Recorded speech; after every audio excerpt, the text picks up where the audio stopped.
Hello, and welcome to my channel Autumn Haze. I'm Raya, your host, an autumn hazer like you, if you're someone in their late 40s, 50s, and beyond in life, in what I call our autumn season in life, but I'll share more about that later.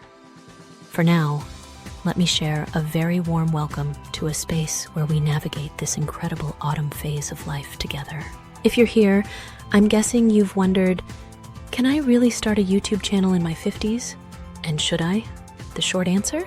Yes, and absolutely yes. And guess what? Even if nobody watches, there's still so much to gain.